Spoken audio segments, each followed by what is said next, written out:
नमः. नमस्कार मंडळी, रेखाज किचनमध्ये पुन्हा एकदा तुमचे स्वागत. तर आज आपण बघणार आहोत तर जे मार्केटमध्ये आपल्याला बटाटा वेफर्स मिळतात ते आपण घरच्या घरी आणि ऊन नसताना फॅनच्या हवेखाली कसे बनवू शकतो ते आपण आज बघणार आहोत. तर इथे मी बटाटा घेतलेले आहेत, ते मी स्वच्छ 2-4 वेळेस धुवून घेतलेले आहेत. आता आपण याची साल्ट काढून घेऊयात. अशा प्रकारे मी सगळ्या बटाट्याची साल्ट काढून घेतलेली आहे आणि सगळे पाण्यामध्ये टाकलेले आहेत बटाटे. एक बटाटा घेतलेले आहेत आम्ही आणि तो आडवा असा पकडलेला आहे, जेणेकरून चिप्स असे मोठे मोठे येतील. तुम्हाला मी दोन्ही साईजमध्ये करून दाखवते की आपण अशा प्रकारे केलं तर चिप्स कसे मोठे येतात आणि बटाटा असा उभा पकडला तर चिप्स असे छोटे छोटे येतात. तर अशा प्रकारे मी हे फर्स्ट टाइम तुम्हाला असे मोठे चिप्स कसे बनवू शकतो ते दाखवलेलं आहे. बटाटा असा आडवा पकडायचा. तर तुम्ही बघू शकता की ती चिप्सची साईज ही मोठी मोठी झालेली आहे. तर हे आता आपण पाण्यामध्ये टाकून घेऊयात पहिलं. आणि आता हे बघा, आता या साईडने आपण बटाटा असा पकडला की छोटे छोटे चिप्स येतात. तर आता तुम्हाला मी हे पण करून दाखवते. तर तुम्ही बघू शकता किती छान असे छोटे छोटे चिप्स झालेले आहेत. तर मी अशाच प्रकारे बनवणार आहे. अशा प्रकारे मी सगळे चिप्स बनवून घेतलेले आहेत आणि ही जी चिप्सची मशीन आहे ती मार्केटमध्ये कुठे पण अवेलेबल असते, कारण हे सुकल्यानंतर छोटे होतात आणि आपण जेव्हा तळतो तेव्हा बऱ्याच प्रमाणात ते फुलतात आणि आपण हे तुरटी वगैरे न टाकता एकदम पांढरे शुभ्र चिप्स असे बनवणार आहोत. तर मी हे असे स्वच्छ धुवून घेतलेले आहेत परत 2-4 वेळेस. तुम्ही बघू शकता किती स्वच्छ असं पाणी दिसत आहे. पहिलं आपलं पाणी कसं पिवळसर वगैरे दिसतं, तर आता मी 3-4 वेळेस धुवून झालेलं आहे. आणि आता आपण हे थोड्या वेळासाठी ठेवून देऊयात किंवा 10-15 मिनिटं ठेवलं तरी चालेल.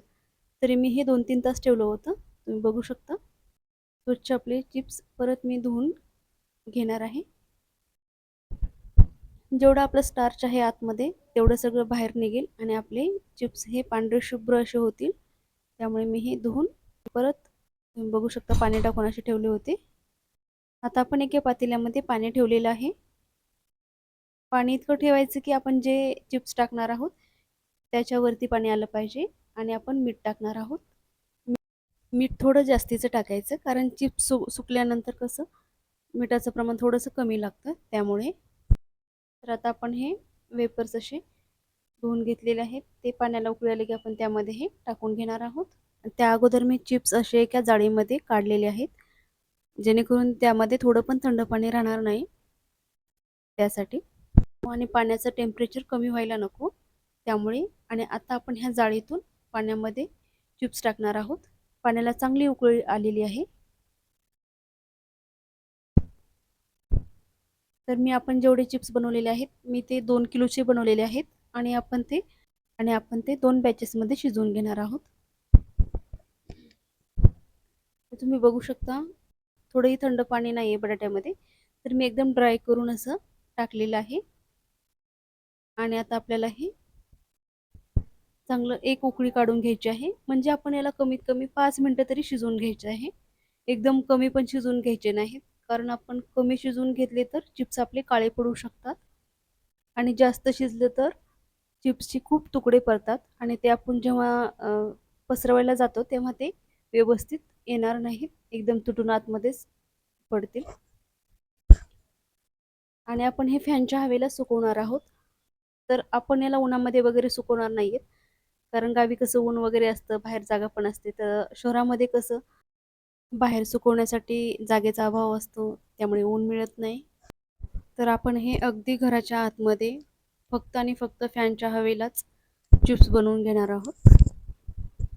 तर तुम्ही बघू शकता 5 मिनिटं झालेली आहेत, त्याप्रमाणे चिप्स शिजलेले आहेत. आता मी हे परत त्या जाळीमध्ये काढून घेणार आहे. अशा प्रकारे थोडंसं वरून आपण असं थंड पाणी टाकूयात, जेणेकरून चिप्स कसे असे थंड होतील आणि पटकन आपल्याला ते प्लास्टिकवरती पसरवता येतील.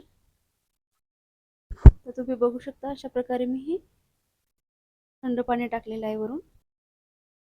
आणि दुसरी बॅचसाठी मी परत याच पाण्यामध्ये थोडंसं मीठ टाकलेलं आहे आणि ही चिप्स पण मी यामध्ये टाकून ठेवते.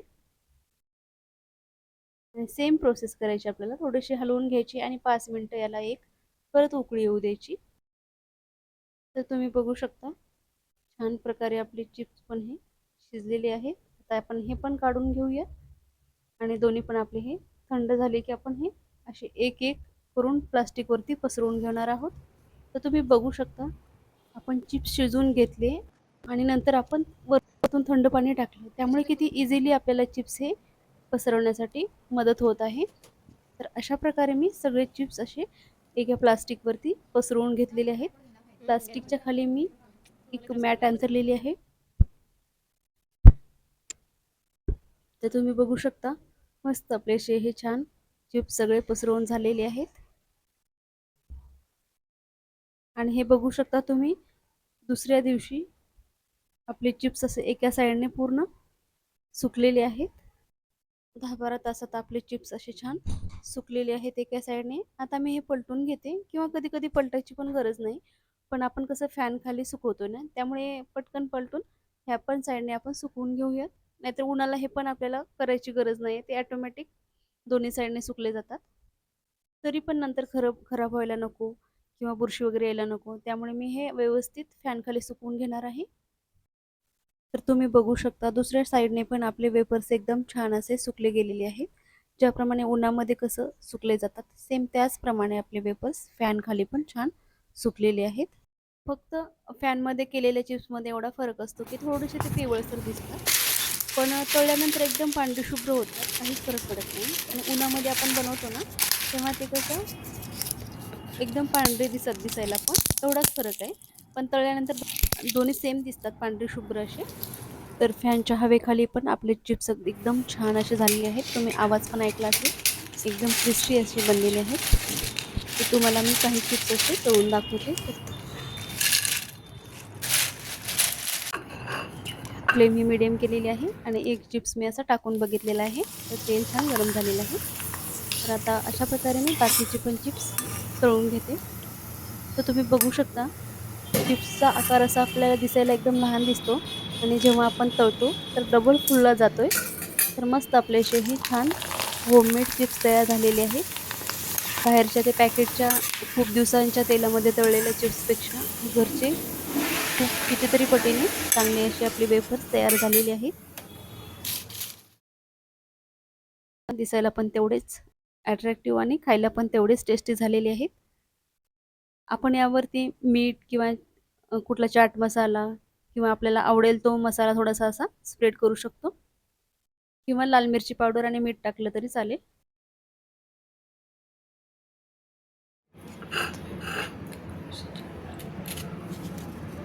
तुम्ही आवाज ऐकू शकता, क्रिस्पी असे आपले चिप्स झालेले आहेत. यावरून मी थोडंसं मीठ आणि लाल मिरची पावडर टाकणार आहे,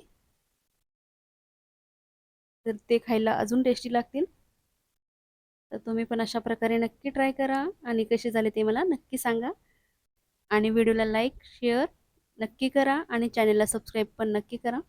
चला तर मग पुन्हा भेटूयात अशाच एका नवीन आणि छान छान रेसिपी सोबत. तोपर्यंत धन्यवाद. श्री स्वामी समर्थ.